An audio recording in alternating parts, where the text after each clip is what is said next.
Badan Pengawas Pemilu melanjutkan pemeriksaan terkait dugaan pelanggaran prosedur pendistribusian surat suara di Taiwan.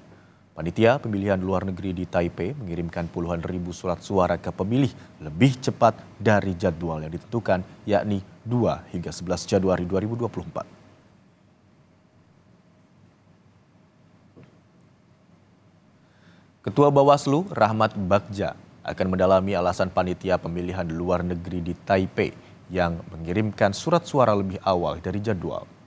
Bawaslu juga akan memintai keterangan KPU untuk menelusuri dugaan pelanggaran pemilu. Bagja menambahkan, penanganan kasus ini tengah ditangani oleh panitia pengawas pemilu luar negeri.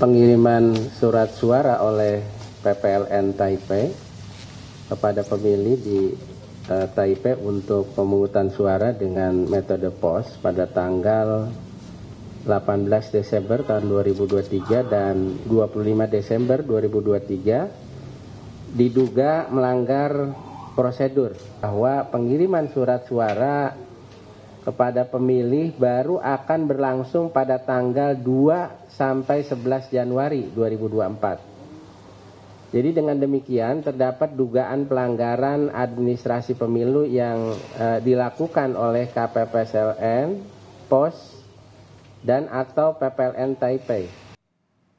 Komisi Pemilihan Umum menyebut pemilih di Taiwan yang menerima surat suara adalah kesalahan dari Panitia Pemilu Luar Negeri atau PPLN Taiwan. Ketua KPU RI menyebut surat suara dikirim dari luar jadwal dan kini dinyatakan sebagai surat suara rusak. Untuk pengiriman pos, Ketua KPU menyebut jadwal seharusnya 2 hingga 11 Januari 2024.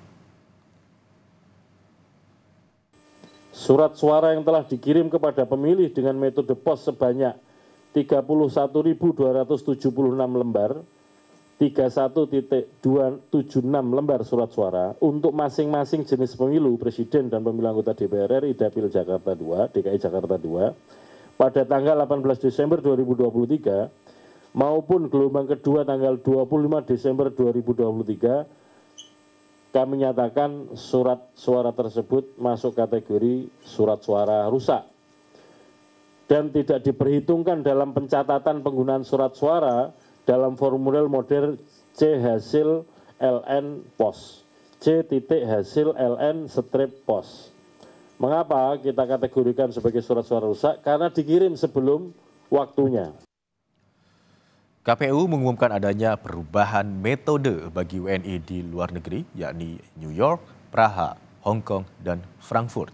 Ketua KPU Hashim Asyari menyatakan perubahan berdasarkan kebijakan pemerintah di negara tersebut.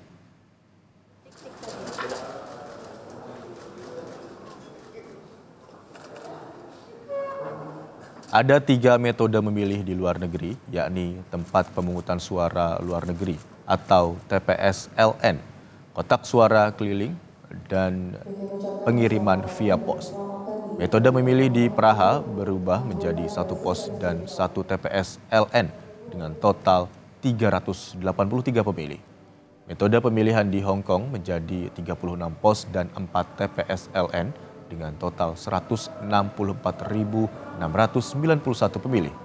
Di Amerika Serikat, metode pemilihan menjadi 5 TPS LN, 5 KSA, dan 5 pos dengan total 11.141 pemilih.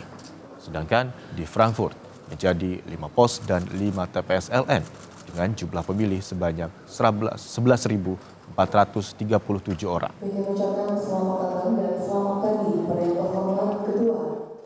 Hari ini tidak ada perubahan jumlah pemilih, hanya saja perubahannya adalah perubahan metode memilih. Karena ada beberapa situasi kebijakan pemerintah setempat yang menjadikan teman-teman PPLN harus mengubah strategi untuk melayani pemilih di luar negeri.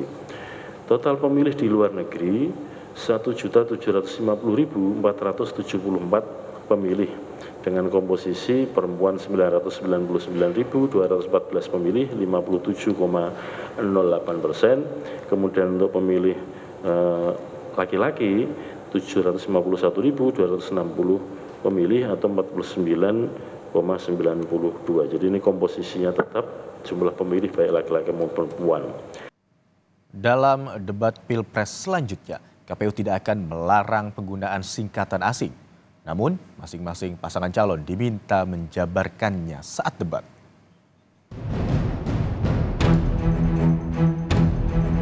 Menaikkan peringkat Indonesia di SGIE.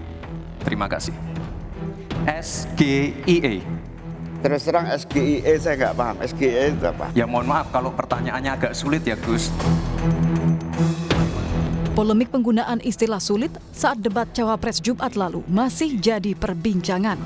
Dalam debat Cawapres, Gibran menanyakan kebijakan terkait carbon capture and storage kepada Cawapres nomor urut 3, Mahfud MD, serta regulasi soal State of the Global Islamic Economy atau SGIE kepada Cawapres nomor urut 1, Muhaimin Iskandar.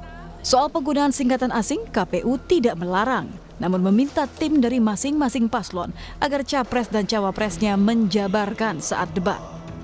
Jika terlewat, maka moderator akan berperan meminta peserta debat menjelaskan tanpa mengurangi waktu peserta debat. Jadi antisipasinya gini, dua hal kan layernya.